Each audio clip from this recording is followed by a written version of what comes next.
Welcome to Do It for the Gram, an Enneagram podcast with your host, certified Enneagram coach, Milton Stewart, where we do it for the Enneagram, not Instagram. We make moves to improve our lives and those in our community. Today, in this episode, we're actually shifting a little bit, talking about the defense mechanisms, but also how those defense mechanisms kind of connect to the anti-racism work that we are doing, or we can do, or we should do, and the things that we should watch out for. This episode is amazing because I have an absolutely incredible person on here. I have Elisabeth on here to help really bring in a lot of the information on how do you actually work from a defense mechanism, working your way through not only that to be able to help other people, but actually going inside and being like, okay, what's going on here so that I can actually do the outer work to actually make a difference in our communities. And so she's done a whole lot of work. She has a lot of Enneagram information and knowledge. She's a Patreon supporter of Do It for the Gram podcast. I cannot tell you how amazing Elisabeth is and the knowledge that she has on this topic. I'm super excited to have her on here. Okay, so let's go intro music.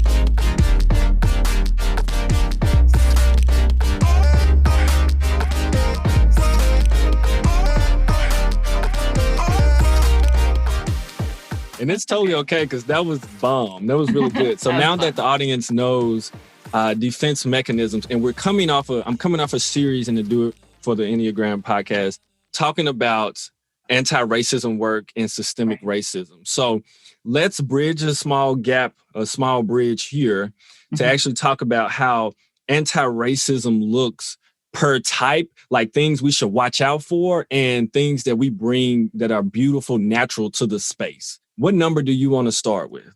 Do you want to start with, do you want to kind of pair like a strength and an area to be mindful of each number? Let's do it. Okay. Can we start with twos? Let's do it. Okay. So twos, something you can be mindful of. I talked about this a little bit, doing or saying something that is not yours to do or say. So, an area to be mindful of, you're doing this anti-racism work. You feel other people's feelings. You feel, at least for me, I have been feeling a lot of my friends' feelings, people, anyone from the Black, Indigenous, people of color cultures, I feel their feelings and I want to fucking do something about it. Yeah. Sorry, just said that. Thank you. You can edit that out if you need to, but I want to do something about it. But it's not always mine to do. That's where I can get into kind of this white savior complex of like, I'm going to come in, my pride goes up. I'm going to come in and I'm going to save, I'm going to do everything for everyone. And it comes from, feeling people's feelings. But you know what, Elisabeth, it's not all yours to do. It's not all yours to say. However, so that's where you need to bring up the thinking center and really say like, who is asking me to do these things and who wants my help? And maybe you can conserve some of your energy and just do the things that are yours to do. But like I said, you're feeling people's feelings. That can be an area of strength. You're naturally others focused. So one thing that you can do is really amplifying and supporting minority voices. So instead of talking for someone, make space. You can tell that they want to say something. Instead of you saying it for them, make space. Be like, hey, let's make some space. Let's show we want to support. And that's something I've been trying to ask more frequently is, how can I support you? As opposed to, let me assume that you want me to do this. Because maybe there's a different way that I can meet a need by just asking, what does support look like? How can I support you? As opposed to, I'm going to lead a new initiative that doesn't need to be led. I don't know if you've ever listened to Nice White Parents, the podcast about, oh man, that's a whole deal. Oh man. But so it's a really, really challenging, interesting podcast about the New York City school system. And it's about integration and integrating schools. This is a little tangent, sorry. And there are these parents, these white parents that come in with these good intentions to, help with the school. And they end up like taking over the PTA, whereas the moms and the dads who've been in the PTA, they've been there for years and they know the school. They know, they need some support for sure, right, but they don't need someone to come in and take over. Like they're the ones who have the experience. And so these nice white parents made these assumptions that they just could do it better, even though they hadn't been there and they didn't listen. And so it's kind of uncomfortable to listen to hearing this documentary style podcast about what happened in the school and the cycle. And so really asking, how can I support minority voices and choose your others focused and use that to provide the support that you're so good at providing other people. Just think through it first before you do. Yes, that was beautiful. That was great. All right, so moving on to threes. Yeah, so threes. So the concept of individualism is that you are responsible for your life, your work, your success, which is polar opposite to the idea of collectivism, is that we're all in this together. And there are cultures that are more collectivist and there are cultures that are more individualistic. And you can see both in people, in societies. Individualism, I call it bootstrap theory, that if you don't have something in your life that you want, that's because you didn't work hard enough to get it. So pull up your damn bootstrap and go do it. And so this can be problematic, especially when looking at systemic racism, because if you can try as hard as you want, and if the system is oppressing you, if the system is not giving you the resources or the support that you need, you could be working twice as hard as someone not in that system, not being affected by that system. And it doesn't matter how hard you're working. Yep. What's harmful is when threes overemphasize the bootstrap, the individualism ideology, saying, well, you just aren't working hard enough. You just don't want it enough. And that's why you're in the situation you're in. And it lacks empathy and it lacks compassion and it lacks curious questions about what are the environmental factors? What are the external factors? And so that's something to be mindful of is where do you notice overemphasizing individualism in your own life, but also in your community? And where can you then, so what threes are good at is threes are so goal-oriented. So threes can break down overwhelming concepts into actionable goals. So once threes are awakened to, wow, there's systemic racism. This is a whole system. Okay, what do we need to do? Well, threes can take an overwhelming concepts like taking down a system and they can break it into little chunks and say, okay, well, we can't take down the whole system today, but here are some actionable steps that we can do that actually will make an impact, a positive impact on our community. And so that is so powerful because especially like doing your press numbers, 4, 5s, and 9s for sure, they might get overwhelmed at seeing all the things that need to be done and they don't know where to start. Yeah. And so threes can come in and say, okay, we're going to start here. Threes are good at prioritizing and creating actionable, measurable goals. So I want to give a shout out right now to Sharon, really good and really like one of my Enneagram mentors. She runs 9 Paths out of Nashville and she's a 3. And I'm telling you, she's doing a lot when it comes to using like healing, not only helping heal people, but also break down like the psychological components of like creating safety for people and the Enneagram components to making sure that we break down the problems we have with systemic racism in corporations and companies. So she's doing a wonderful job. I'm learning a lot from her. The beauty of working with a 3 is because you said exactly what they're able to do. They understand this big concept and they're able to break it down into actionable goals to achieve a bigger goal. I'm telling you, absolutely love working with threes when they are able to get to this level, when they're able to do that work. I'm telling you, it's like, okay, that's what we're going to do next. All right. And I'm telling you, they move. If you see a 3 like in action, I'm talking about healthy side ups. Oh, Getting it it done. is amazing to watch. It's like, wow, this is awesome. Like you just turned it on. Like you just like, let's do it. I was like, woo. So I absolutely love that. I just had to plug that because Sharon has been like a major component of like doing the anti-racism work from the level of being able to break it down. All right. So fours, let's talk about what they need to be mindful of. Yeah. So we talked a little bit about, being paralyzed by their feelings, which prevents action, going down in the basement of basements. So, we kind of already riffed on that, being mindful of, you want to feel your feelings for sure, but don't be paralyzed by them, doing the work to get into action. So what fours are really great at, though, is listening, sitting, and lamenting with others' suffering. And something that I've been seeing a lot this year, especially from different Black influencers on social media, is the concept of lament and how, like, yes, there's a lot to be done, but also we want you to lament with us. There has been horrible tragedies happening, and like just the understanding and the companionship and the honor that comes with being able to sit with somebody lamenting and sharing in their pain that says, I see you and I see your pain and it's real. It's not imagined. And in our current climate, it seems like there are a lot of people who are denying that horrible things are even happening.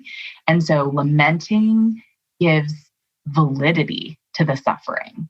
And fours have this deep capacity to sit with others in that lamenting and to acknowledge it. And so fours use that. Listen, though, when you say lament, that touches my soul. And the reason is because we don't recognize the importance of it. I didn't know the importance of it until this summer.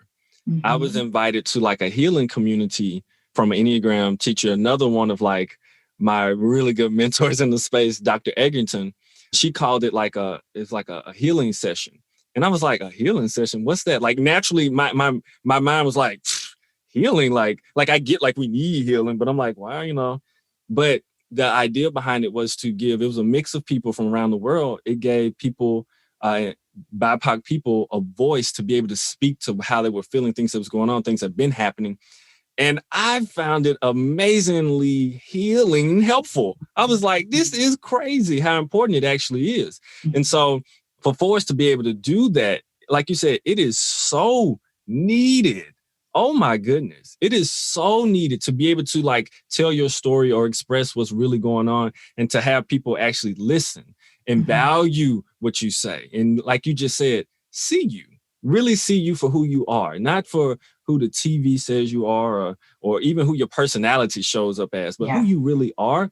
That's a deep level of being seen and being loved. Oh my goodness. It's huge. So like you saying that is a huge thing that like fours naturally bring into the space. Very, very important.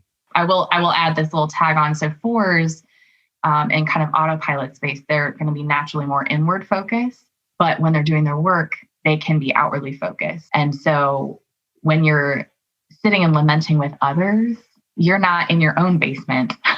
You have this capacity to sit with somebody else when they're in their basement. And that's when it's selfless feeling. It's not self-indulgent feeling, it's selfless feeling. And it can be really beautiful. Yes. Beautiful, beautiful. All right. Let's talk about fives. What is something fives need to be mindful of in doing anti-racism work? Yeah. So fives can over-intellectualize people's pain and problems. So instead of wanting to feel and lament, they'll come at it with their head. They're in the head triad and say, well, actually, here's why we're here. And here's actually what needs to be done. And I'm going to rationalize or I'm going to intellectualize the problem away. And, I've sat in conversations with fives where we can't even get to, let's talk about what we can do because we're like, okay, we'll define racism. Okay, we'll define this. Okay, well, actually, it sounds like you're actually talking about this. And it like gets into this philosophical discussion. And it can be very interesting for sure. Yeah. But we're there to to get an action done. We're there to figure out, okay, what's the way forward? And we're sitting there arguing over definitions and nothing gets done.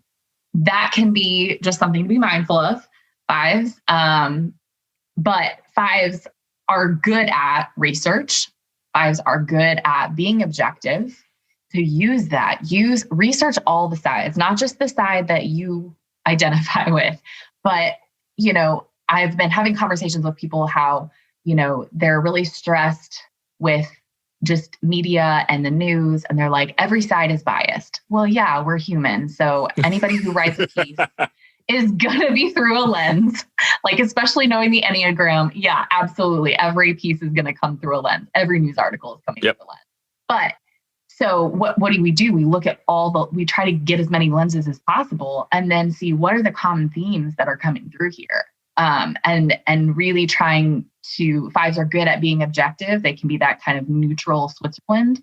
So instead of using that Switzerland neutrality to remove yourself from the conversation, engage with the conversation and say, okay, well, it looks like, especially in our times of polarization where, we've got extreme liberal, extreme conservative, right? Okay, well, here is something valid that this liberal is saying.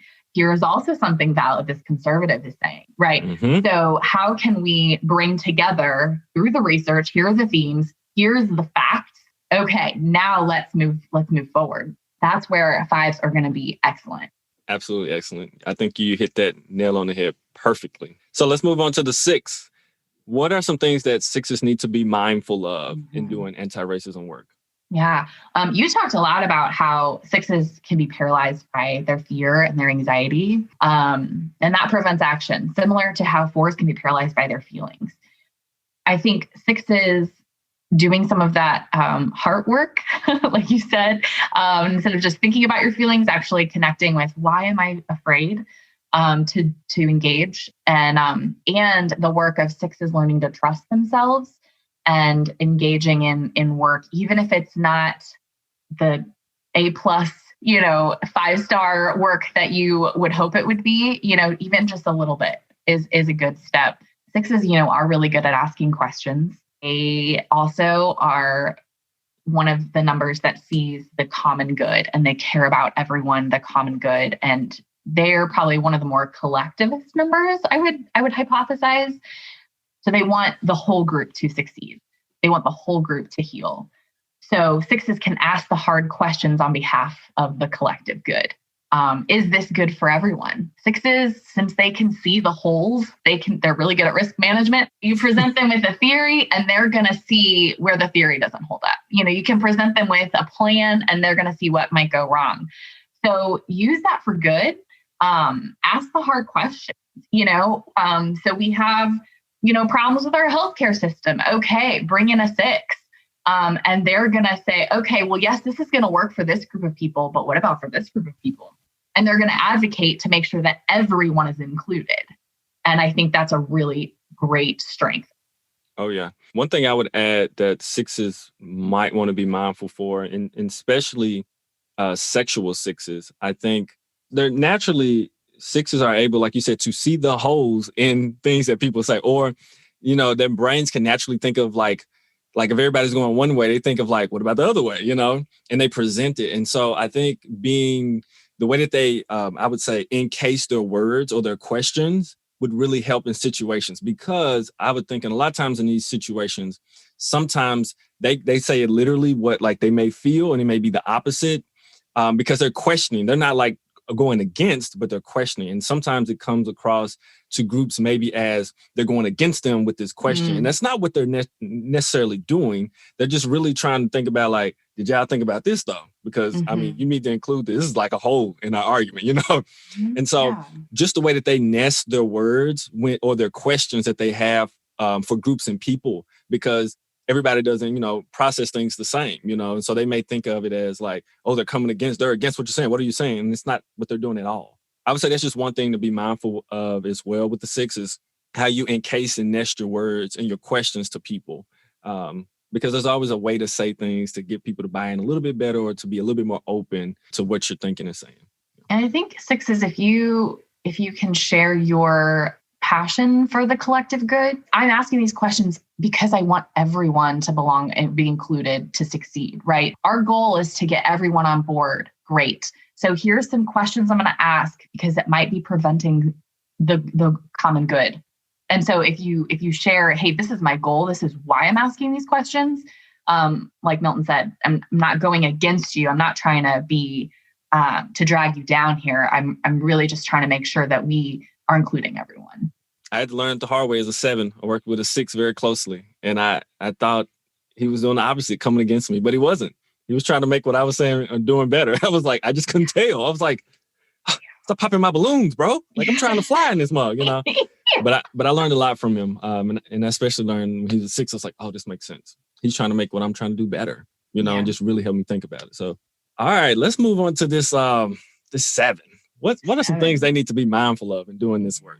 So like we talked about with rationalization, reframing things into the positive, 7s can be overly optimistic or in denial about issues, right? So you're talking to a 7 about the things that are happening, you know, police brutality, murders, things like that. And, you know, a 7 might be able to find, and at least this didn't happen, or at least this, right? And in really hard times, it is helpful to have some silver linings. But like we talked about with 4s, like there is a space for lamenting first before we at least, because the at least phrases, they don't validate, they don't see the pain. And so, you know, kind of like you were saying about, you know, healing happens, you have to acknowledge the wound exists before you can put the stitches in, you know, before we can do the therapy. We have to acknowledge what the problem is before we can heal it. So being overly optimistic, oh, it's fine. It was just a scratch. No, you need stitches. It's just a scratch. Like, I'll be fine, you know? No, you're gushing blood right now. We need to stitch that thing up. Like. Yeah, exactly. So that can be something to be mindful of. But 7s, man, you are so good at envisioning and inspiring others with ideas for a better way. Just like you were talking about in that exercise in Ginger's training was, you know, you come with like 15 ideas in like 10 seconds for how, you know, things could work, how, you know, let's brainstorm some ideas here. So, you know, accessing the high side of your one, you normally go to 1 in stress, but using that 1 space for reforming and creating better, like creating a society that could be better.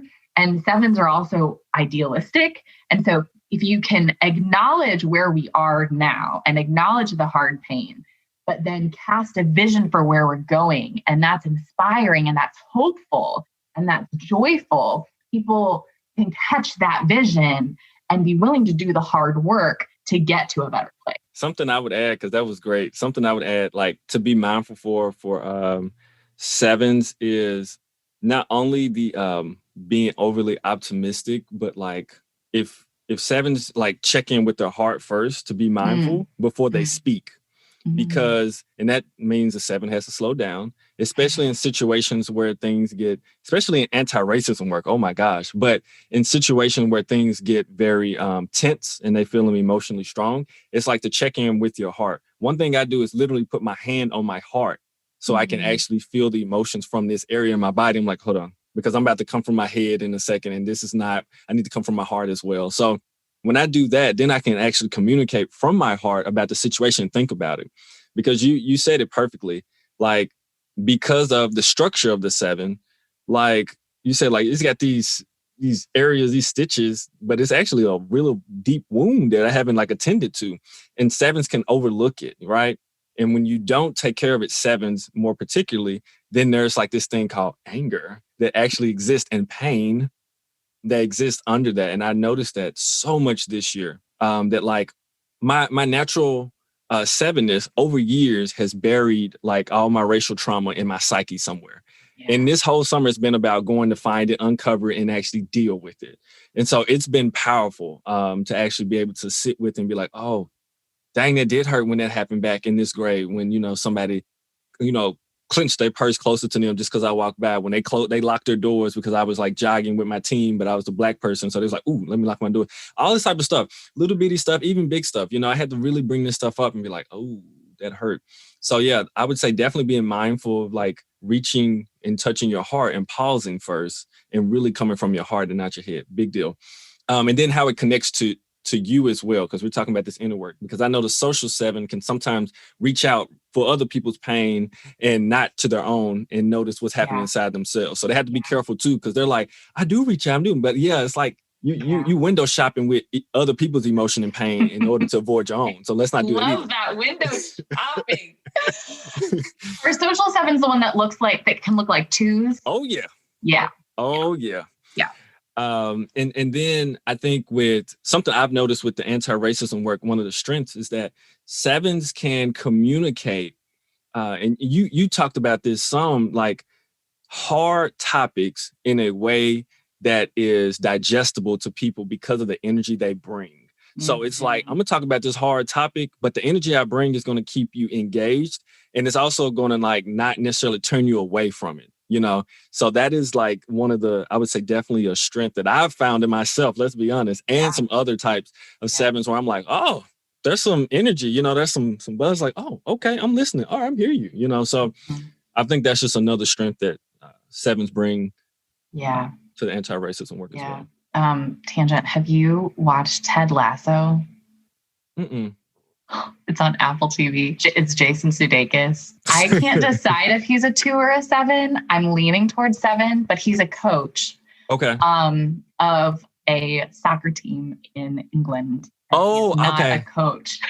He is so inspiring and has this way of telling people the things they need to hear that are hard, but in a way that is digestible. So he's either a 2 or a 7. I can't decide. Okay. But it's on Apple TV, only 10 episodes. Just finished binging it. So much great writing for sure. But really, really great series. Anyway, but when you were talking about how 7s can provide, you know, you can teach hard things, but make it digestible so that people can catch it, understand it, and move forward. Absolutely. And it just made me think of that show. Okay. I'm going to check that show out for sure. Does your workplace stink because the culture sucks? Are you tired of tolerating people and wish you could all work together cohesively? Does going to work give you instant anxiety? If you say yes to any one of these, you should probably quit your job. But since you aren't going to quit your job, you should call Kaizen Careers. At Kaizen Careers, we are all about improving personal and workplace performance. We use a unique tool called the Enneagram. The Enneagram helps individuals and organizations become more self-aware. That self-awareness lends into helping organizations with communication, leadership, and conflict management, ultimately turning self-awareness into self-mastery and creating healthy workplace performance so you can improve your services and bottom line. You can reach Kaizen Careers at kaizencareers.com or 901-334-1644. All right. So what about 8s? What are some things that they need to work on or be mindful of in doing anti-racism work? Yeah. So 8s, they are social justice oriented. You know, we're getting into the gut triad here, the anger triad, all of them are justice oriented, 8s, 9s, and 1s. So 8s can be guilty of black and white thinking, dualistic thinking, either or, both. There's only, A or B, there's no C. And so with that thinking, they can alienate people who aren't on their side. So if you're not for me, you're against me. And then they move forward and they will kind of just chop you out of their life or look at you like you're the foe and you are now evil. So considering where are the gray areas? Can things be on a spectrum? Looking at, what can we hold 2 opposing issues with a both and? My therapist literally has an ampersand and symbol in her room. And when I get caught in dualistic thinking, she just thinks to the and. And she's like, maybe both can be true. So anyway, 8s can get stuck with thinking that there's only 2 sides and there's only 2 ways, my way or the highway. And if you're not on my train, get off. But what 8s are good at is they see the world in power dynamics. And they can challenge existing authorities, systems, and policies And, as opposed to like a 2 who really cares about what other people think, 8s don't care as much about what other people think. And that can be good or bad, depending on the situation. But they're really able to bring logic and strength and to call out the bullshit and say, you know what? Nope, not dealing with this, not tolerating this. We need to change this. And I have the endurance and the perseverance to really challenge and see it through and knock back down. 8s will, you can come up against an 8 and man, they will debate you just for fun. They get energy out of challenging. So, you're fighting with an 8, they're getting energy from it, right? That is an area of strength. I hope the 8s will use that for good and for the common good and the collective good, because that can be used for not good either. But I think that 8s can use that full force energy to really shake things up in systems that are harmful. My god brother is an 8, and growing up, I wish I would have known that, because I would have stopped arguing with him. Because I'm getting tired and annoyed as a 7, you know what I'm saying, and frustrated. And he's like getting excited, like, oh, this is good. I'm like, no, I hate doing this. But I didn't know, And so this is some of the beauty of like for the strengths for 8s to be able to, they have, like you said, literally the endurance to go with until the change happens and occurs. Like, it's absolutely amazing. Like, absolutely amazing, the energy that they have. I worked with a team that had a 3 and an 8, and I was a 7. Oh my goodness.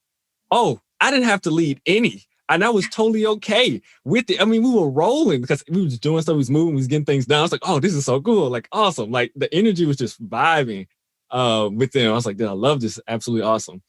And one thing I would say as well with for 8s to be mindful of is that to be mindful that everyone has a level of innocence to them. When they assume someone is guilty, it's like you're guilty forever. You know what I'm saying? Helping them to see like past the, like you said, black and white thinking, the dualistic thinking, and say, okay, this person on the other side, like they have some form of innocence in the way that they are as a person. Even if their morals and their ways are totally against, or even if you want to say wrong, if it's just true, they're just wrong. There's still a level of innocence of wherever they came from, whatever they grew up with, whatever they learned, that got them to that point in the state that they're in. So being able to see them in that way, to make sure you still see them as human and not making them objects and like something to go against. It's like, I got to make you a human still, because guess what? If you are going to change the system or transform people, you don't want to alienate the very people that you have a wonderful opportunity to transform and change, because you made yourself against them an enemy, instead of being like,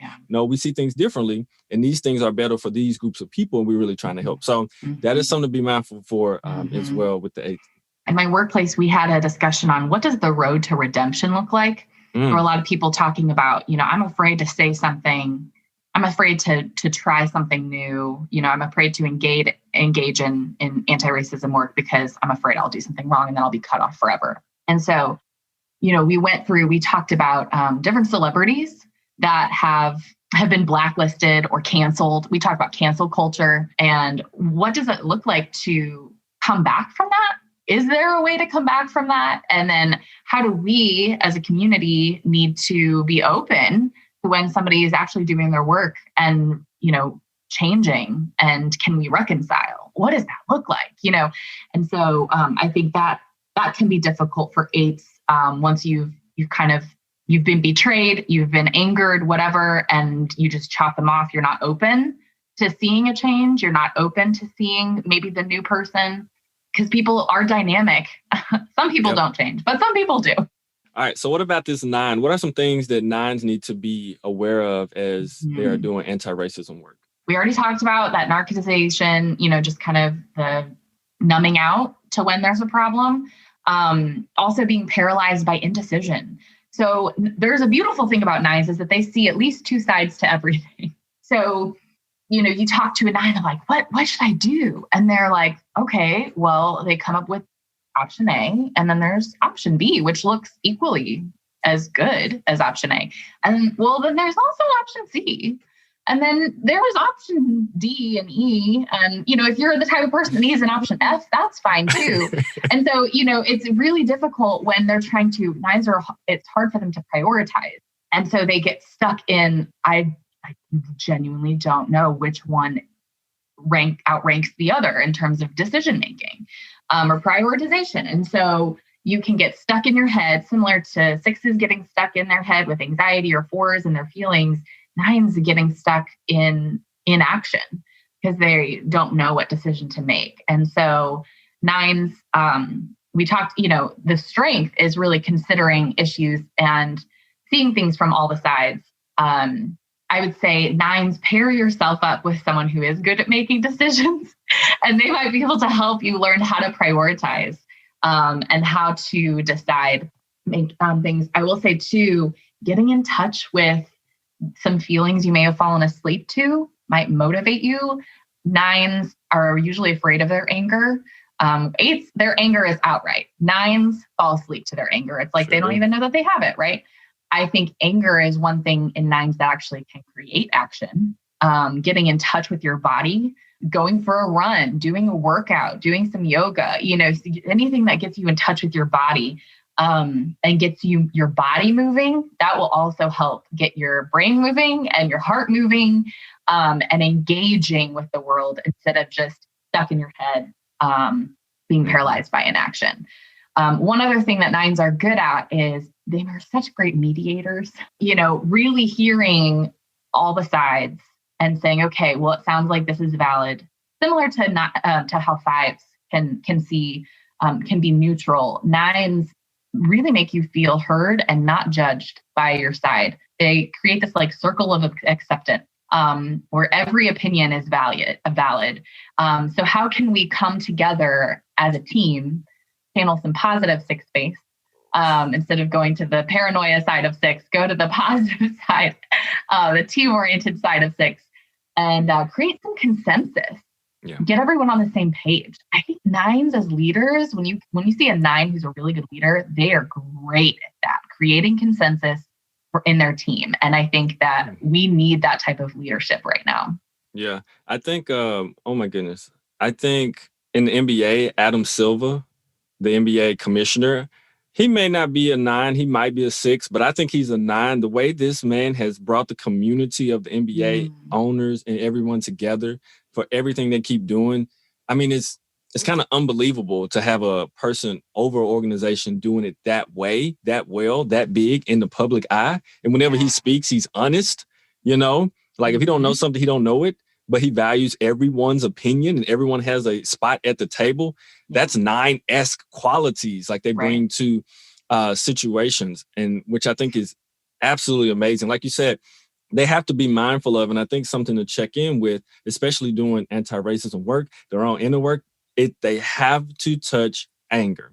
Absolutely. There's no way around it, to be honest. They have to get more comfortable with acknowledging and identifying their actual anger and then being able to express it on a more consistent basis. If they truly want to do the inner work and the anti-racism work, you have to. There's really, for the 9, there's no way around it. I know 9 sometimes are like, oh, I had a 9 client who doesn't like the word anger. It's like when my eyes roll. I was like, sure, whatever word we can use to make sure we get there, So it's definitely, that is super important to be mindful of. It's just being able to get in contact with that, because when I see 9s get in contact with their anger, then they're able to be like, oh, I don't like this situation. I don't like what they're doing. I'm going to take action. It's way easier for them when they get in touch with, it's like, oh, that don't align with me, what they did, because a lot of times they'll forget and they'll just kind of sit in the spot and be like, well, they didn't really mean it. No.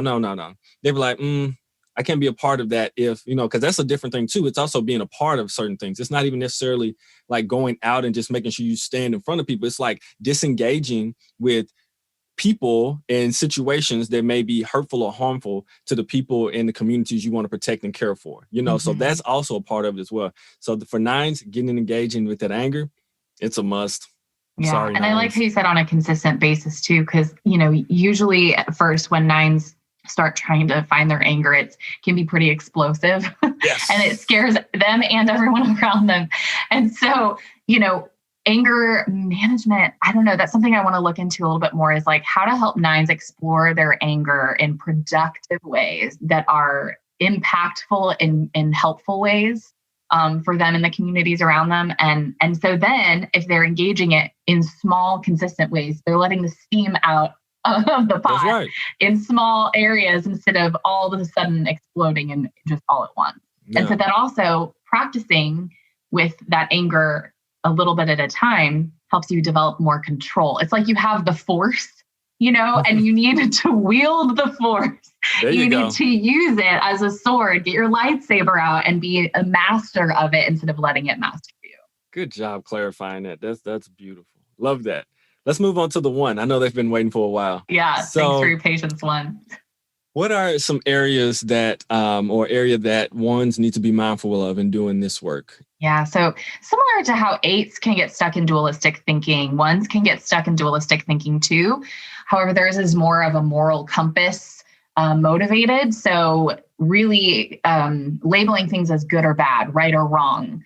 Instead of a for us or against us mentality that the 8s have, ones bring almost everything into a moral viewpoint, a moral worldview. And it's so interesting because you can have ones who are religious or not, but they still have a moral compass. And it's going to be different from every other one's moral compass.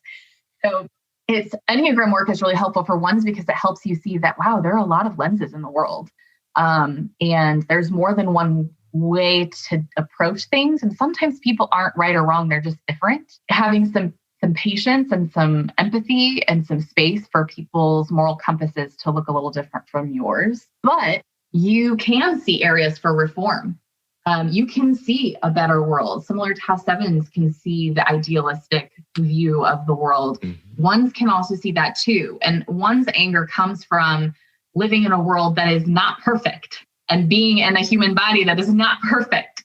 And every time you try to attain perfection, something gets in the way, and it's just this anger. And so if 8s are outright with their anger, 9s fall asleep to their anger, ones repress their anger because it's not a, quote, good emotion. It usually doesn't fit in their worldview, but it's not like they are repressing it to where like 9s fall asleep, so they just kind of forget about it. Ones, it's like on the back burner. It's like it's like installing in the back of their brain, like a computer, it's just still there.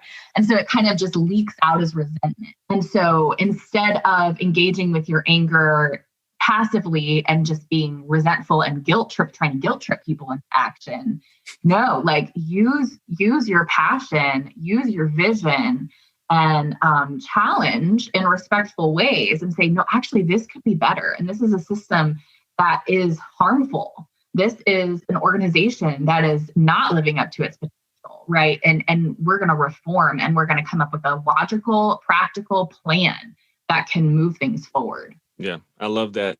I would add to the strengths part, just their ability, and I've seen ones do this, working on the higher level, their ability to not only like be able to reform and to take action, but to be detailed in the way that they approach it. And because I struggle with details as a 7 naturally, to see the way that they're able to detail and put things together to like accomplish a purpose is an area where I'm like, this is amazing that this comes so naturally. Like you're just doing it all fast. My brain is still trying to figure out like how to put it all together. I'm like, oh my goodness.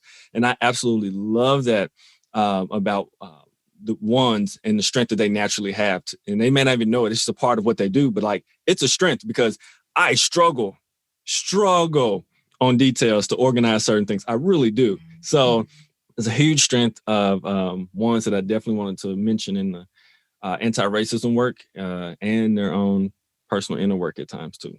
Yeah. And ones really, I think they really do care about people. And also depending on their subtype, where your inner critic shows up, whether that's fully internalized or externalized onto other people. But ones really have just this beautiful way of taking care of people. And they are driven by doing what is right. And so they are externally focused in a way where they shoulder a lot of responsibility, and it's not always their responsibility. True. Just note ones, it's not all your responsibility, but I kind of think ones kind of come into the room and they take in information with their gut and they see all of the responsibility and they assume that it's theirs. So ones, you can acknowledge what needs to be done. And then you can help delegate and get the community involved and say, okay, this isn't all mine to do, but I can make people aware that this is what needs to be done and help delegate what the work is so that the community can be involved in that. Yeah. And you just reminded me of something of one. I heard this from a one who's doing the work, anti-racism work and their own inner work. And she was mentioning making sure that she is integrated with her heart when she's doing this work. We mentioned this earlier with reaction formation, doing the right things, but not necessarily doing it integrated from the heart space, because the heart space allows a lot of the work that they do to not only not pick up everybody's responsibility, but to actually be able to do things that come from a loving, unconditional space. And that really changes a lot of the ways that they do things and the way that they really help situations and help people. So I think that's important too, just to be mindful of, is make sure that the work that you're doing, because your heart, and your head's rolling too, make sure you activate your heart into some of those decisions and actions that you're making. So let's look at moving towards being productive in the outer work. And so there is a little bit of a framework or a way that we need to approach this that I know that, we have discussed. And I want you to really break this down for the listeners. So let's talk about how to do true productive outer work. So that we can actually move past our defense mechanisms, because those are the things that are slowing us down, they're holding us back, and creating shame, which we'll go into on another episode. But they're doing all these things. So how do we actually move past our defense mechanism into doing the outer work? What is the first thing that we can do? Right. So in order to engage in productive outer work, we have to have courage to move past our defense mechanisms. So a lot of these realizations have come from reading about Brené Brown's thoughts on courage. So first of all, we need a healthy platform of self-worth. So our ego, you've heard us mention the ego. Our ego is kind of like a coat or a coat of armor that we wear that helps us get our needs met in the world. It helps protect us from attacks against our identity. Our ego is not all of who we are. It's a piece of our makeup, but it's not our essence. It's not our soul. Our ego is there to protect us. And so in order to engage in productive discussion about problematic behavior, we have to separate our identity from our behavior. If we realize, and I personally believe, that every human is worthy of love, belonging, and connection, regardless of what we do, then our self-worth and our identity are not at stake when we're being held accountable for harmful actions. So if I can look at myself as a human and say, because I'm human and I exist, I am worthy of love and connection and belonging, regardless of what I do. And that, you can add your own spirituality on top of that. You don't have to be a spiritual person to have that worldview of that humans are all worthy of love. That can be kind of a hard worldview to take on if that's not personally yours. But according to Brené's research, she says, we're all worthy of love, belonging. So our ego comes out when our identity is at stake. And if we're getting our self-worth from a finite source, so as a 2, if I'm getting my self-worth from how much I help people or how much good I do in the world, if I'm a 1, or how much success I'm bringing as a 3, or, if we're getting our self-worth from things, then the minute we stop being able to do that, like I have a chronic illness, there are days where I cannot get out of bed and I cannot help anybody. So does that mean that I'm therefore worthless? I mean, there are some schools of thought that would say, yeah, but that's not my personal school of thought. So if I'm still valuable as a human because I exist, regardless of my usefulness or productiveness or success, then my self-worth is not at stake when I do something that doesn't align with my values. So I could do something that's harmful. It doesn't automatically mean that I am a bad person. It means that I did something bad. And that's the difference between shame and guilt. Shame is I am bad. Guilt is I did something bad. And so when someone holds me accountable and says, hey, Elisabeth, you did this thing, my ego can relax and say, my self-worth is still fully intact, regardless of the harmful thing that I did. And then I can be held accountable for the thing that I did, and still know that I am loved and worthy of love. That was beautiful. Only thing I would add, because there's nothing much to add to that I think our society is built on, especially our justice system to a certain degree, is built on dualistic thinking, which causes such an issue because we're not ones. We try to be good or bad, or we label people good and bad when we're all dynamic. And we all have done different things that range on the side of good or bad. And so kind of like helping ourselves to think our way out of like dualistically thinking about situations and people would really help in this issue as well, especially even with ourselves. Like the self-worth part is so important. I was working with a 3 and I asked him, I said, what makes you valuable? And he gave me a few answers. There were all these peripheral surface type of answers. And I kept asking. And he was like, I don't know past that. I said, you were born. And he was perplexed. And he was like, that's like, I could see his defense going up. He was like, what? And I was like, that's what makes you valuable right there. Like, you don't need all those other things to be valuable. So that self-worth piece, super important. So I think a good question for our listeners, what makes you valuable, or where do you find your self-worth? And don't just ask it one time, ask it multiple times. Either you can do it with a partner or yourself, or write it down.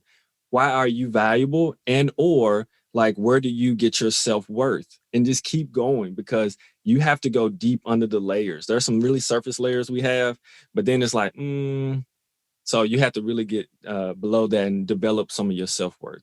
Cool. So what's the next thing that people need to do to have productive outer work and move past, and they really have the courage to move past our defense mechanisms? Yeah. So before our defense mechanisms really show up, I think there's kind of this automatic process in ourselves, these internalized beliefs, these internalized wounds that have not healed that show up, and shame takes advantage of those. So shame, Brene would say, is the voice that says, who do you think you are? Or you're not enough, or you're too much. It's really around identity. It's Catherine Hurley and Theodore Dobson, My Best Self, Using the Enneagram to Free the Soul. They do work on wounding messages for each type. What is the original wound for each type? So that's where I've gotten a lot of these concepts here. We have to look at what is our internalized wounding message that we heard as children, or something we wanted to hear but we never heard. And we need to hear our healing message over and over again. So I think shame can infuse itself into those winning messages. And so one thing that we'll go through in the next episode is talking about how does shame specifically customize your own personal shame whisper. I like to call them shame whispers. I just envision this little being on your shoulder, just kind of whispering these things that sound like truth, but they're not truth. And so, these little whispers that our ego then is going to respond to defensively, because these are wounds that we have. Maybe somebody did something to us when we were kids, but not necessarily. There's a whole lot of research on attachment styles and object relations theories, and you could have 9 babies and experience the same exact thing, but they would perceive it 9 different ways. Really getting into where do these wounding messages come from, and then how do we heal those messages? What is the message we need to practice saying to ourselves over and over and over again, like a mantra? Sometimes I'll do it in a meditation session. Sometimes I'll let my friends know, hey, I need to hear this a lot, so please tell me. So instead of using our confirmation biases to confirm our wounding message, let's be on the lookout for things and for people who call out the healing message in us. No, that's so important. Lately, the 2 words I've been using is humbleness and healing. Those are the 2 biggest things that have been super relevant in the work I'm doing now, what I'm learning, the training I'm doing, all these things. But the healing portion is just so important. And then understanding, like getting to the actual wound that we have. The thing is, this world is traumatic. Like if you live on this planet, you've been through trauma, even if it's little t trauma, there's still trauma to like ourselves and like just the world just we live in. So actually noticing what is that wound, because sometimes we don't know until, something happens and like brings it forth, like as a 7, one thing I didn't know, I felt like empty or incomplete, or, what I'm saying, or I'm missing something. Like I didn't know I felt like that. But then I look at my behavior and I'm like, wow, gluttonous behavior. What are you trying to feel? What hole are you trying to fill in yourself with this behavior? Yeah. Understanding these things are super important, and we're definitely going to hit them. Oh my goodness. We're just going to be really beautiful when we hit them coming up. Hi, I'm super excited to tell you about a partnership I just joined in on. As an Enneagram coach, I understand the Enneagram helps in all different aspects of a person's life. A part of that journey can only be helped sometimes by someone outside of themselves, someone in the profession of counseling or therapy. So that's why I've partnered with BetterHelp.com. BetterHelp is basically a virtual way to contact and be in connection with counselors and therapists around the country. And at this time that we're going through socially being distant and a lot of being trapped in our houses or different things, even though it can be wonderful, a lot of times we may need to express something that's going on, or things may be arising inside that we don't understand how to deal with. And so BetterHelp is a wonderful, affordable way to receive therapy and counseling in your home virtually. So if you are struggling, BetterHelp can help. You'll receive 10% off your first month when you sign on using betterhelp.com/doit. That's DOIT. So this information will be in the show notes, but this is a way, if you do need some help, mental help and working through things, some emotional things, BetterHelp can definitely help. So what is the next, what is the next very important thing that we need to be able to do to move through and have the courage to move through our defense mechanisms? Yeah. So once we have an idea of our self-worth, that's the first thing. Then we've looked at and discovered our wounding and healing messages.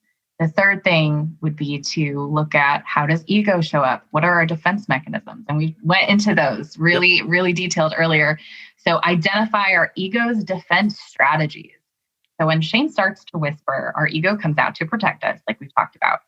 We all engage in multiple defense mechanisms. We talked about all the types, potentially favorite defense mechanism. It's a strategy. Here are ways to start observing in yourself, and observe without judgment, because when we judge ourselves, we defend ourselves. And when we defend ourselves, ego comes out to play. So we get to that little cycle. So you have to observe yourself kindly, just to notice, this is happening. Okay, well, that's interesting. We'll write it down and we'll keep going. So what does feeling defensive feel like in your body? You get like flush in your face? Does your stomach tighten? Does your shoulders crunch? Like what? Like for me, I think there's this like heat and like ball of something in the bottom of my throat. It's like right there. And it just feels like this beam of light is like gonna come through, like just shoot through me. So what is feeling, sometimes these physical sensations can be clues that our ego is coming out to our defense. So you may tend to respond in like a fight, flight, or freeze or fawn strategy, depending on your stance. And we'll go into those more, depending on if you're feeling, thinking, or doing repressed. These are natural defenses to the shame that we feel. But with mindfulness, self-compassion, and practice, we can build our capacity to stay in uncomfortable situations. And when I talk about uncomfortable situations, I'm not talking about unsafe situations. Right. In the White Fragility book, they talk about the difference between feeling uncomfortable versus being unsafe. Fight and flight and freeze, those are we need to get out of an unsafe situation for sure. I'm not saying stay when, right, a murderer is coming into your house. Like, no, absolutely get the heck out of there. Build your capacity. But learning the difference between, somebody saying something that makes you feel uncomfortable because they said, well, actually, I don't think your idea, or I don't think this comment was helpful. I think you said something that was racist. I think you're being complicit with white supremacy. This, or something against capitalism or something against consumerism. These are all, especially when it's beliefs that we've held through our lives, and then someone challenges them, it's uncomfortable. Because our beliefs, we tend to internalize as part of our identity. And so if we're challenging a belief or a system that we've been a part of, and we let that fall away, then who are we? Right. And so that kind of goes back to self-worth and separating your identity from your behavior. I would just encourage people my ideas of religion and politics have drastically changed in the past 10 years of my life. I am still me. I'm an evolved, expanded version of myself, but I'm still Elisabeth. And so I've been in a lot of uncomfortable situations where people have pushed some buttons and said, you know what? I don't think that is a valid system of belief. And I'm like, oh, I have to really wrestle with that one, and so building my capacity to stay in uncomfortable situations and sit with those uncomfortable questions and do the research and, do the work, that would be different than being in an unsafe situation. So I just wanted to make that distinction, that building the capacity to stay in an uncomfortable situation is different than being unsafe. And I would definitely challenge you to think about what the difference is for you. Yeah, I want to add in something you said that was so important. Understanding the somatic feeling of what's happening in your body when your ego defense goes up is paramount to you actually being able to shift and change it. If you think that you can think your way out of these things, you've got to be kidding me. You have to start to notice what it's doing to your body, because your body is way faster at taking in information, like 1,000 times faster than your brain in taking in information. And your heart is like 100 times faster in taking information. So the fact is, you've got to know what's happening in your body. So I know for me, I get this hyper action in my brain, but it's not a stimulation that's like when I'm in a good mode, I'm doing some good. It's more of it's a hyper action to kind of not deal with what really I'm dealing with, want to deal with. And then even when I would say here for ego defense strategies, for when you think of something like somebody says something in society that is changing or different than the way you are, what happens in your body? What happens immediately? You know what I'm saying? And then check in with yourself. Like when somebody says the pronoun they, what just happened in your body? Did something happen? If just noticing what happens in your body and then becoming curious about it. Elisabeth said this a whole lot, in this episode, just being curious about whoa, that's some reactivity going on there, and now I'm trying to attach it to my ego. I'm getting defensive, but why? I need to really be curious about why I'm getting defensive here, and not a judgmental part of it. Like she said, just being that's interesting. I need to explore that a little bit more.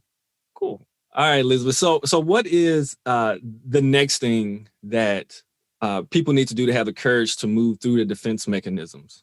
Yeah, so I would say shame resilience, and that's a term developed by Brene Brown. So there are 4 steps to shame resilience.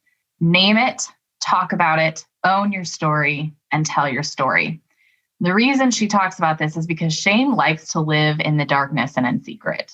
When we put a spotlight on shame, we then meet it with empathy, and empathy actually creates a vacuum for shame. So shame can't live in the light. Shame. There's, if you read The Soul of Shame by Kurt Thompson, he's a doctor, an MD, and he talks about where shame originates in the brain and how it is disintegrating. The nature of shame is literally disintegrating within yourself. It causes you to want to move away from your own self and move away and turn away from people, from God, from, just anything. It's just this constant cycle of disintegration. What empathy is turning towards.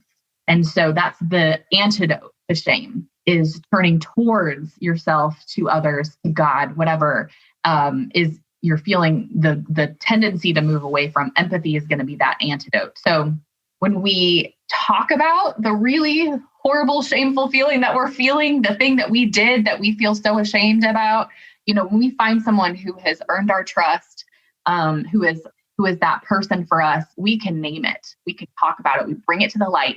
And what happens is you'll probably find out that you're not alone, that someone else has struggled with that same action or feeling or belief system. And that creates empathy. That creates connection. That says, you know what? I see your humanity. You're human and you're still loved. And shame can't exist in that. And so that actually makes it easier for us to talk about the thing. And that means it has less power over us. And so we're talking, especially for the numbers who don't like to be controlled, doing Enneagram work actually gives you more autonomy because you are no longer letting your ego control you and you're no longer letting shame control you. You are you're wielding your own force. You're being the master of it as opposed to letting it master you. So that's when we talk about shame resilience. And we'll go into that a little bit more of what that looks like later. But being able to, instead of avoiding shame, we don't want to avoid shame because that will keep it in the darkness. But we want to move through shame, and developing the capacity to move through that is a process. It is a skill. And Brené says that skills are learnable, teachable, and measurable. So that is something you can learn and practice and get better at, which is encouraging because it means it's not like you were born with it or you weren't. Too bad, Yep. So we'll talk more about shame resilience and what that looks like. Yeah, I think it's so important. You mentioned how it lives in the darkness. It's like it's shadowy, and I say it's especially for assertive types, or especially for 7s and 8s and certain types and 5s too, even different types who may not have, because of the way that they live their lives, may not have felt the emotion of shame. So I've felt it a few times in my life. And to me, it feels like I'm suffocating in my chest. It's a horrible feeling. I don't feel it often because it is a shadow side of things. It lives in the dark. And so there is shame in everything, like not everything, but a bunch of like the different parts of our Enneagram types that like in order for us to really move through, we have to move through and like you said, reveal those things to actually create empathy. Not just for other people, for ourselves too. Like there's this combination of actually being able to do both. So I love that you mentioned that how it lives in the darkness, because the feeling, like if you've ever felt shame, like it is not a good feeling. Oh my goodness. But like you said, moving through it, having resilience, learning the skill of doing it, it's what's crucial for us to move through like our defense mechanisms to really get to really doing like real inner work and outer work. Yeah. And like you said, I think our concept of shame as a society, like Brené even says, like people don't like the word shame. It makes them uncomfortable. It makes them defensive. They don't want to talk about it. It shows up differently for all the different types. And so when we go into that later, I think it'll provide more clarity on how that might show up for you of what that voice is saying. And then we can talk about, how that shows up somatically. Yeah, it shows up somatically differently too for people. And we have defense mechanisms to avoid feeling our shame. So it's just a little cycle. Oh, yeah. Last but not least, what is something that we need to do to have the courage to move through our defense mechanisms? Yeah. So what's helpful about shame resilience is that we've moved through the shameful feeling, and now we can move from feeling shame to guilt. Now you might be thinking like, well, I don't want to feel guilt either. That sucks too. Yeah, it does. But I mentioned before, so shame is I am bad. It's around your identity. Guilt, however, is I did something bad. Shame focuses us inwards. Empathy focuses us outwards. Suzanne says all the time, Suzanne Stabile says, what you focus on determines what you miss. So if you're focused on your shame and your inwardness, you're not going to be seeing the person that maybe you hurt. You're not going to be having empathy for their feelings. You're going to be focused on your own feelings. And so the antidote for shame is empathy. Empathy is also one of the foundations for justice, because getting justice means that we have to empathize with and lament with the wound. We have to see what the hurt was done, the wrong that was done. You need empathy for that. So when the focus is off me, I can then move into true empathy with active listening and maybe a genuine apology. Brené has a really great 2-part podcast episode about apologies, and that will rock your world. So if I can be held accountable for my behavior, then I can do something better next time. And so it's like, I can be curious about, Milton, I'm so sorry that I said that and that hurt you. Tell me more about that, right? And so now the focus is off me and me saying, but I didn't mean to. My intention was this, right? We're looking at intention versus impact. I'm now focused on the impact, on the hurt that I did. And now I can recognize the hurt. Now I can do something about it. The Austin Channing Brown episode with on Unlocking Us, they were talking about how you're choosing to protect someone else over protecting your own ego. They say to protect someone else is to invite pain, but it's an expansive pain, which builds intimacy and connection. And so I don't remember which one of them said that, but it was so good. I had to write it down. But that whole conversation is excellent too. And I really think that's interesting because especially for like example 7s who in autopilot space really want to avoid pain, right? 9s who want to avoid conflict. Protecting someone else does invite pain, but it's not necessarily injury. Like, right. When you go to the physical therapist and they're working on a muscle, like that's some pain, but it's not, they're not injuring you. They're actually working that muscle out so that you can be healed. So there's a difference between pain and injury. And there's this, sometimes you have to go through certain pains, and that brings on the other side, there's intimacy and there's connection. And so if you're going to really truly reconcile with someone, if you're going to rebuild trust, if you're going to make up for what you've done, then you have to focus on something other than yourself and your own shameful or guilty feelings. That's where empathy comes in. And guilt is helpful because it's focused on your behavior and not your identity, like we've talked about. Your identity is safe. Your behavior is being called into question. So now we can deal with your behavior and how it hurts someone else and focus on the other person's feelings and the ramifications of your actions and deal with the consequences of that and do better next time. And that creates lasting, sustainable change and actually makes a positive impact on the world. It is not a positive impact when you're stuck in your own shame cycle, being like, oh, I'm such a bad person, or, I feel so bad. I feel so bad. I'm such a terrible person, Milton. I'm so bad. And now you have to comfort me. Like, no, Elisabeth, you're not that bad of a person, and now I'm making you comfort me. No, that is not appropriate. Not helpful. Right. So, being in community, in true community, really does mean that we choose to empathize with other people's pain. And sitting with that, but that also creates a really great lasting connection. Good stuff. Oh my goodness. Good stuff. Oh my goodness. Elisabeth, this has been absolutely phenomenal. Absolutely phenomenal.